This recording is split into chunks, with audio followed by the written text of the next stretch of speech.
Assalamualaikum warahmatullahi wabarakatuh. Alhamdulillahirabbil alamin. Wassalatu wassalamu ala asyrofil anbiya'i wal mursalin wa ala alihi wa sahbihi ajmain, amma ba'du. Rabbi shrah li sadri wa yassir li amri wa hlul 'uqdatam min lisani yafqahu qawli.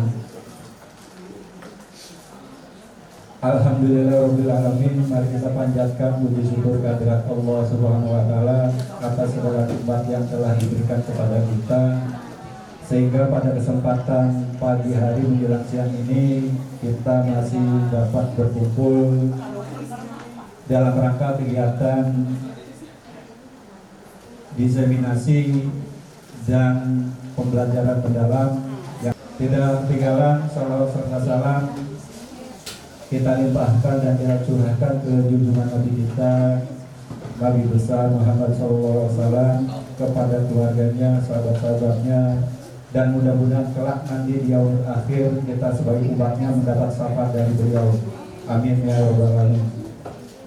Yang terhormat Ibu Kepala Sekolah SMK Islamic Center, Ibu Hajarah Mustahdia SPD, yang kami hormati Ibu Bapak Wakasek, Ibu Bapak Kepala Konsentrasi Sekalian, dan yang saya hormati rekan-rekan guru di lingkungan SMK Islamic Center Cirebon.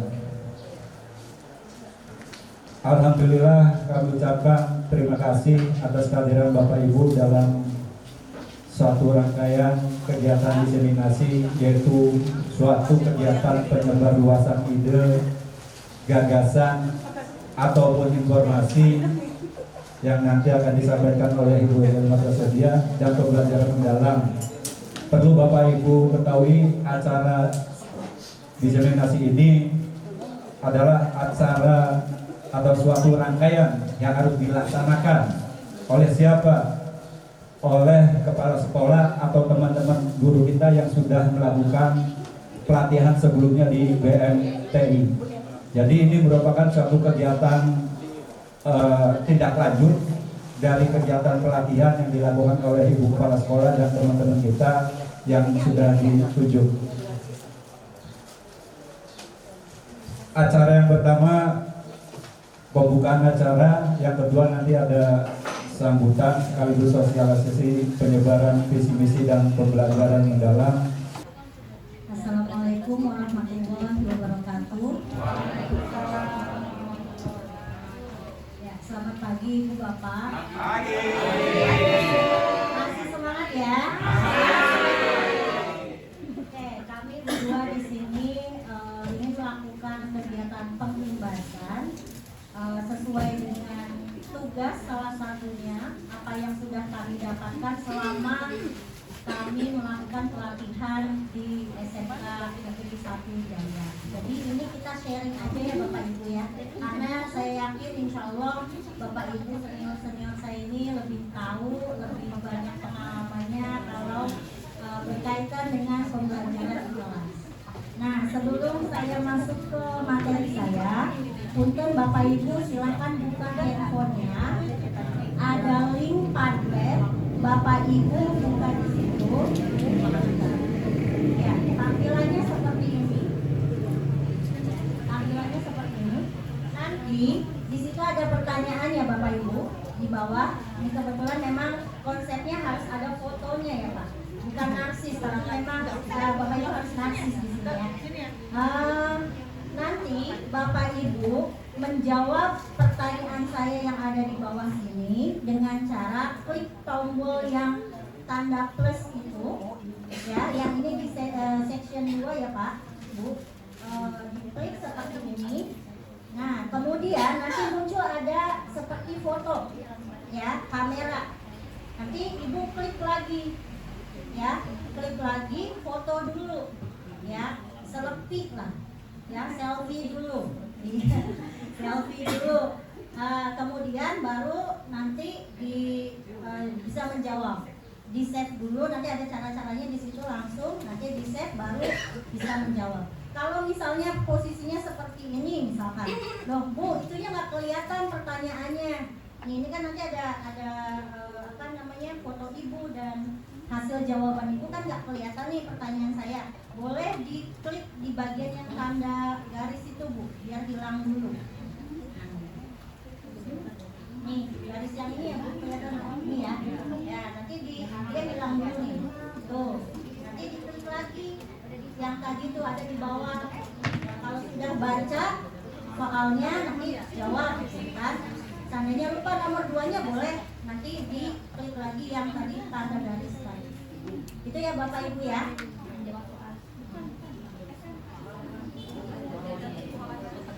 Ya, nah kan kayak gini awalnya. Ya, foto kan? Sudah? Sudah belum? Sudah. Sudah di save. Ya.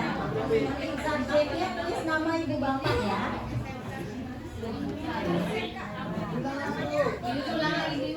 Ya, untuk subjeknya ini nama Ibu Bapak ya. Oke, sudah. Oke. Terus nanti ada save di situ. Kemudian ada kalau sudah ada fotonya, ada lagi tuh tinggal tulis lagi ya nama Ibu Bapak, baru pencet tekan OK-nya.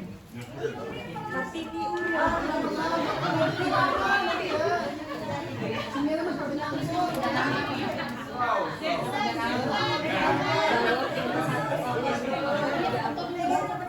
ya.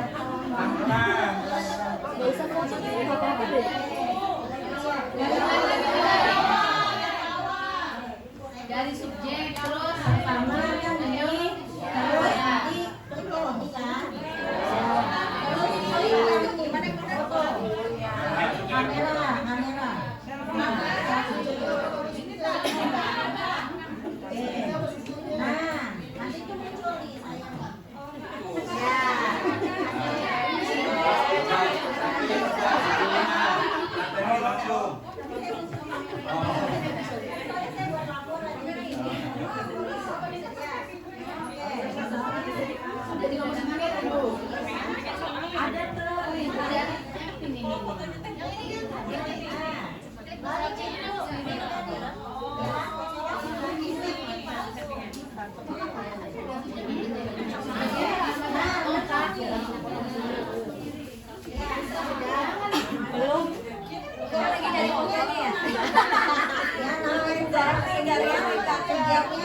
Untuk nama Ibu Bapak.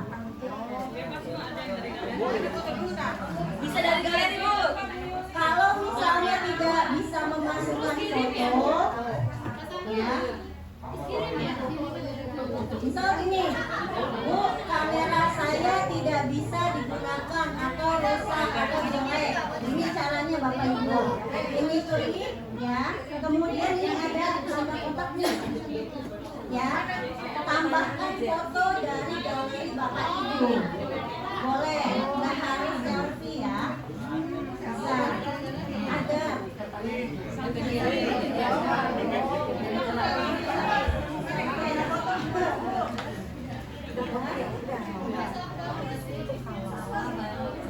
Sudah Bapak Ibu? Ya. Sesuatu yang fantastik apa?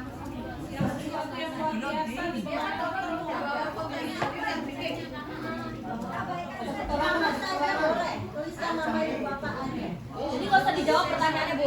Biasa nanti kan udah di save dulu baru dijawab. Kalau sudah masuk seperti saya tadi, seperti yang saya tadi.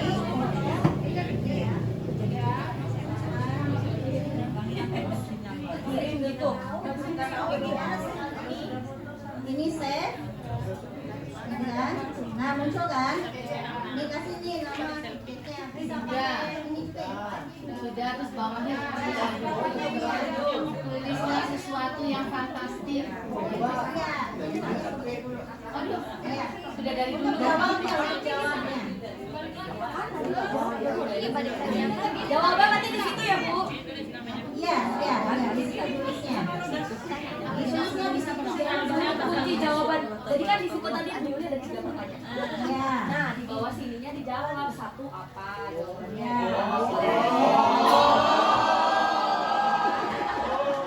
Pertanyaannya mana? Pertanyaannya ada di sebelum nama subjek itu di depan tuh ada pertanyaan. Coba ibu dihapus dulu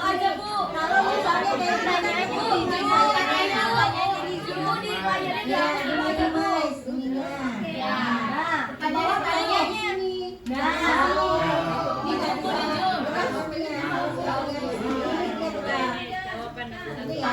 soalnya. Nih pertanyaannya seperti ini. Yang pertama, Ada di depan dari apa yang Bapak Ibu ketahui mengenai pembelajaran mendalam?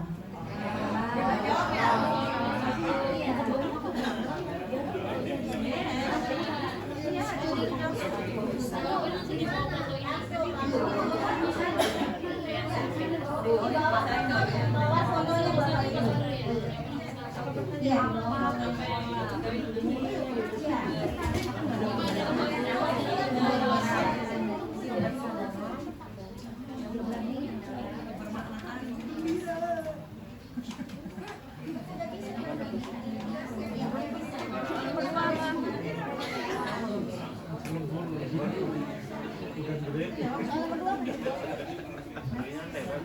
Untuk pengirim aja nanti ya Bapak Ibu setelah Bapak Ibu menjawab soalnya maka dari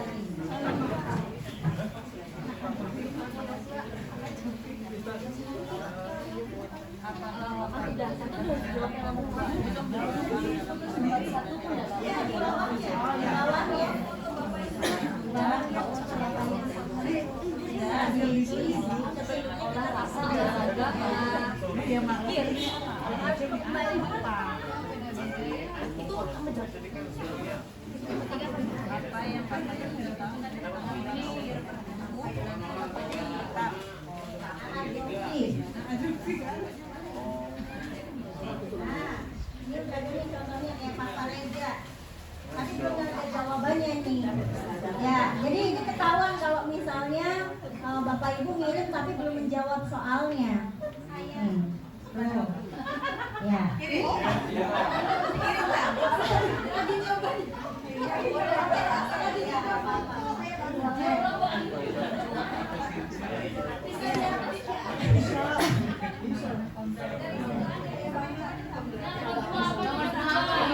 Nomor 2-nya,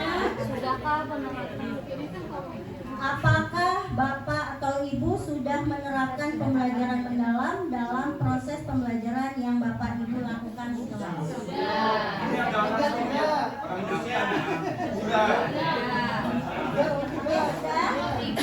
Yang ketiganya, apa yang Bapak Ibu ketahui tentang pola pikir bertumbuh dan pola pikir tetap?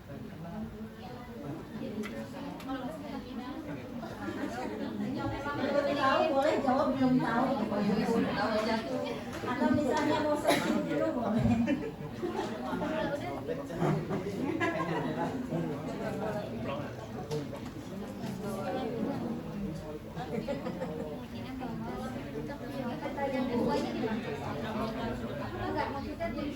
langsung di bawahnya aja.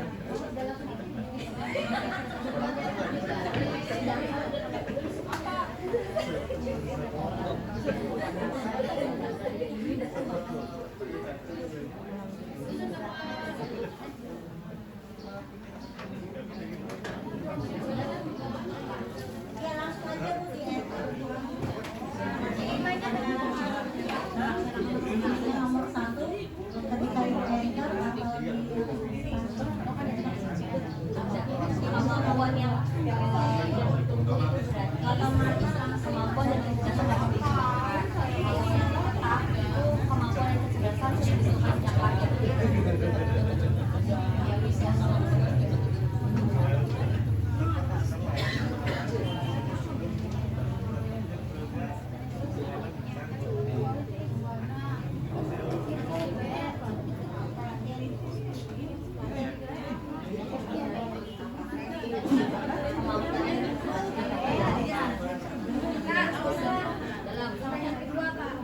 Apakah Anda sudah menerapkan itu pembelajaran mendalam?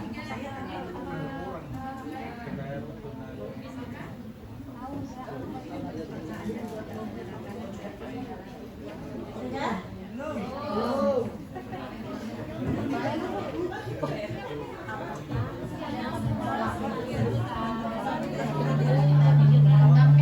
Ya, pola pikir bertumbuh dan tetap. Yang ketiga.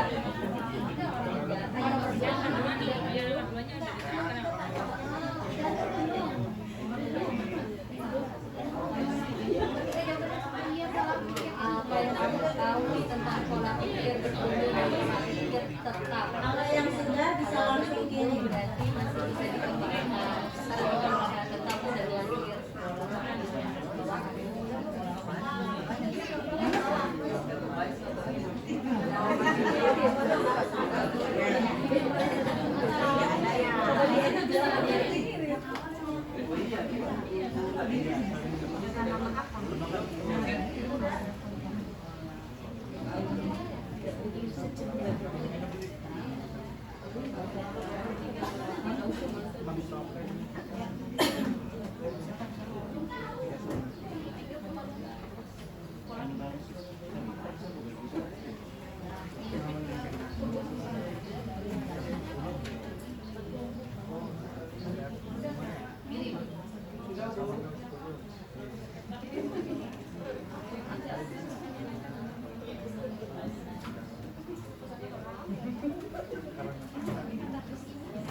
Selesai ya? Iya, selesai. Iya.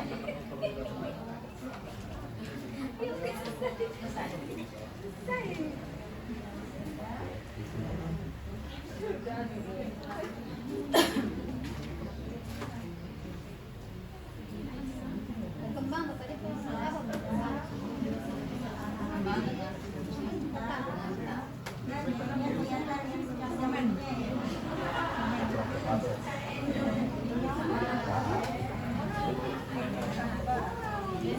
Setengah bu lewat.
Berarti foto lagi.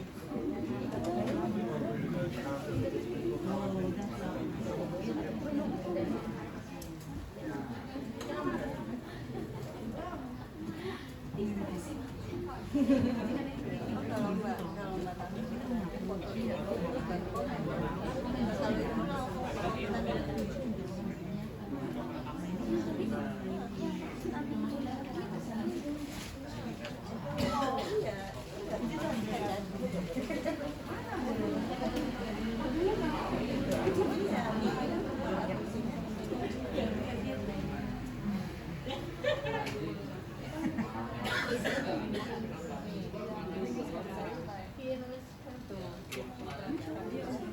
Ya, saya ambil salah satu contohnya dari Gurela ya. Untuk pertanyaan tadi jawabannya adalah pembelajaran mendalam, yaitu pembelajaran yang mengaplikasikan 3 konsep: berkesadaran, bermakna, dan juga menggunakan. Tadi mungkin sudah sedikit dibahas oleh Bu Haji Halimah ya. Terus yang keduanya sudah kan melakukan kegiatan pembelajaran mendalam dalam kelas. Lalu untuk Gurela sendiri sudah. Kemudian untuk pertanyaan yang ketiganya mengenai pola pikir bertumbuh dengan pola pikir tetap. Di sini jawabannya pola pikir bertumbuh itu keyakinan bahwa pola pikir dapat berkembang melalui kesalahan. Sedangkan untuk pola pikir tetapnya bahwa kemampuan sifatnya tetap dan tidak dapat berubah. Tuh, sudah tahu, jadi jangan dilanjutkan lagi ya. Tadi udah jawabannya sudah cukup bagus untuk Gurela, untuk pola pikir tetap dan pola pikir bertumbuh. Oke, sambil oke, reportnya apa tadi? Kasih dong. Oke, nanti saya tunggu jawabannya ya Ibu Bapak sampai saya lanjutkan ke materi. Oke.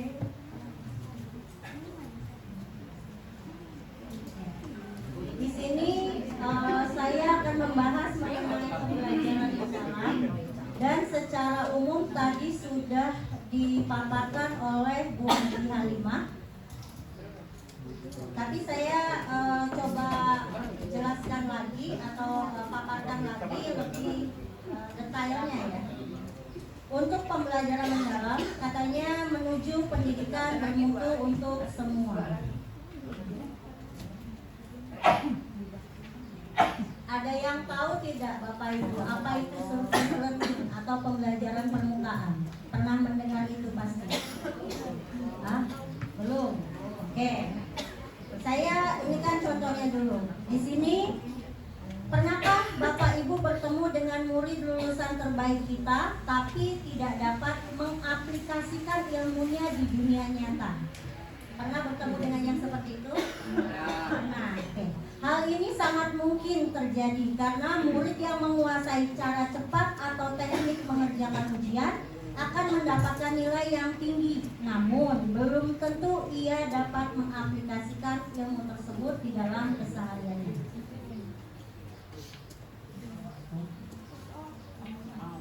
Untuk contohnya, ya, ini berkaitan dengan surface learning, yaitu seorang murid dapat menjelaskan mengenai peran tubuhan dalam menjaga keseimbangan oksigen dan karbon dioksida di atmosfer. Tetapi tidak paham mengapa kita perlu mengurangi sampah dan menghemat air, padahal keduanya menggunakan prinsip dasar yang sama. Karena mengapa aplikasi ini dianggap penting? Yang tadi diaplikasikan itu ya. Karena kebanyakan lulusan kita belum siap kerja karena dianggap belum memiliki ilmu yang siap pakai di dunia kerja. Contohnya di sini ada lulusan SMK jurusan marketing, sudah belajar mengenai perilaku konsumen, strategi branding, prinsip iklan, tapi ternyata belum mampu membuat kampanye marketing yang merupakan aplikasi dari ilmu-ilmu tersebut. Ya mungkin ini ada kaitannya dengan Bapak Ibu yang mengajar di BM ya. Atau kalau Bapak Ibu di SMK Islamic Center mah insya Allah sudah, kalau yang ini sudah bisa diterapkan ke anak-anak. Kemudian ini merupakan tantangan terbesar kita yang kita hadapi di dunia pendidikan. Maka dari itu kita akan coba mempelajari mengenai pembelajaran mendalam agar pembelajaran lebih berkesadaran, bermakna dan juga menggembirakan. Apa sih pembelajaran mendalam?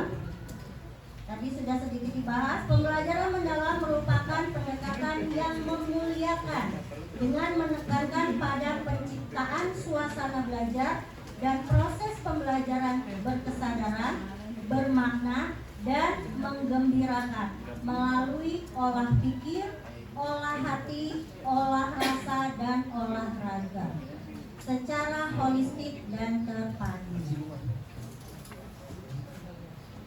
Memuliakan di sini dalam penerapan PM atau pembelajaran mendalam, semua pihak yang terlibat saling menghargai dan menghormati dengan mempertimbangkan potensi, martabat dan nilai-nilai kemanusiaan. Di dalam pembelajaran mendalam itu ada yang namanya BBM, berkesadaran, bermakna dan menggembirakan. Terus dalamnya juga ada ketika prosesnya itu ada yang namanya olah pikir, olah hati, olah rasa dan juga olah raga yang akan mewujudkan profil lulusan yang tadi Ibu Haji bahas 8 dimensi. Nanti saya juga akan bahas di situ.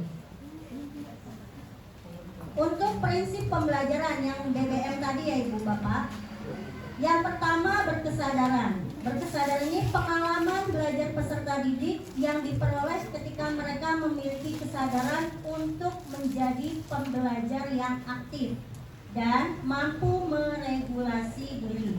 Peserta didik memahami tujuan pembelajaran, termotivasi secara intrinsik untuk belajar, serta aktif mengembangkan strategi belajar untuk mencapai tujuan.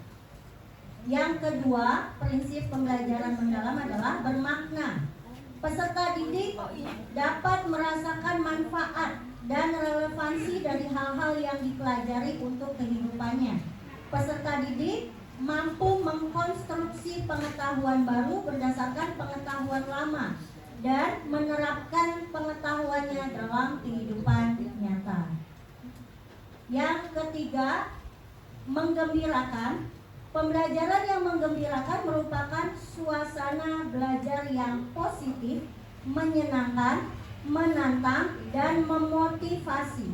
Peserta didik merasa dihargai atas keterlibatan dan kontribusinya pada proses pembelajaran. Dapat dipersilahkan.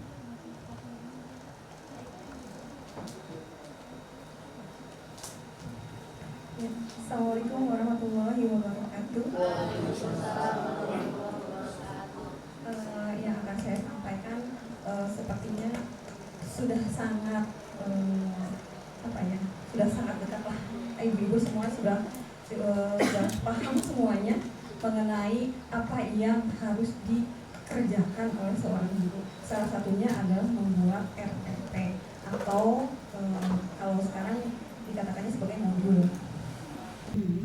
Praktik pedagogis itu adalah strategi mengajar yang dipilih guru untuk mencapai tujuan belajar dalam mencapai dimensi profil lulusan. Untuk mewujudkan pembelajaran mendalam, guru berfokus pada pengalaman belajar peserta didik yang otentik, mengutamakan praktik nyata, mendorong keterampilan berpikir tingkat tinggi dan kolaborasi. Yang kedua adalah kemitraan. Jadi di sini kemitraan ini membentuk hubungan yang dinamis antara guru, peserta didik, orang tua, komunitas, dan mitra profesional.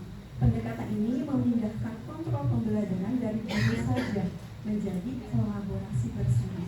Jadi di sini kemitraan belajar di sini diharapkan guru-guru bisa berkolaborasi. Dalam rangka apa? Supaya tugas-tugas kepada siswa itu tidak menumpuk. Jadi kita bisa menyelaraskan guru tugas-tugas kita dengan guru yang lain. Kira-kira ada persamaannya atau tidak? Kalau misalkan ada, berarti kita bisa berkolaborasi. Supaya apa? Supaya tugasnya itu hanya satu pengerjaannya, tetapi nanti penilaiannya dilakukan bersama oleh guru-guru tersebut. Contoh kecilnya bagaimana? Misalkan di pelajaran saya itu ada komunikasi di tempat kerja. Salah satunya adalah menelpon. Nah, menelpon itu kan di kurikulumnya itu ada berbahasa Indonesia, ada berbahasa Inggris. Nah, berarti nanti saya bisa berkolaborasi dengan guru bahasa Inggris. Nanti guru bahasa Inggris yang akan mengajarkan untuk berkomunikasi dengan berbahasa Inggrisnya tersebut. Nah, jadi selain tugas kita juga bertambah ringan, juga tugas-tugas dari murid juga tidak bertumpuk, gitu ya, Bu ya. Kemudian yang ketiga ada lingkungan pembelajaran. Lingkungan pembelajaran menekankan integrasi antara ruang fisik, ruang virtual, dan budaya belajar untuk mendukung pembelajaran mendalam. Ruang fisik dan virtual dirancang fleksibel sebagai tempat yang mendorong kolaborasi, refleksi, eksplorasi, dan berbagi ide sehingga dapat mengakomodasi berbagai gaya belajar peserta didik dengan optimal. Seperti tadi yang dilakukan oleh Bu Yuli dengan Padlet, itu juga salah satu ruang atau lingkungan pembelajarannya. Jadi, Assalamualaikum warahmatullahi wabarakatuh. Terima kasih Bapak Ibu semua. Mohon izin hadirnya saya dan teman-teman di sini untuk menyampaikan materi dari hasil diseminasi saat pembelajaran mendalam waktu di SMK Negeri 1 Jamblang. Nah, pada materi kali ini saya akan membahas tentang inquiry kolaboratif ya. Kemudian pada inquiry kolaboratif ini tujuannya apa? Nah, inquiry kolaboratif ini bertujuan untuk pendekatan secara reflektif ya yang berbasis dalam peningkatan kualitas pembelajaran dan pengembangan profesionalisme seorang guru. Inquiry kolaboratif ini merupakan pendekatan reflektif berbasis data yang melibatkan kolaborasi antara guru untuk meningkatkan kualitas pembelajaran atau profesionalismenya.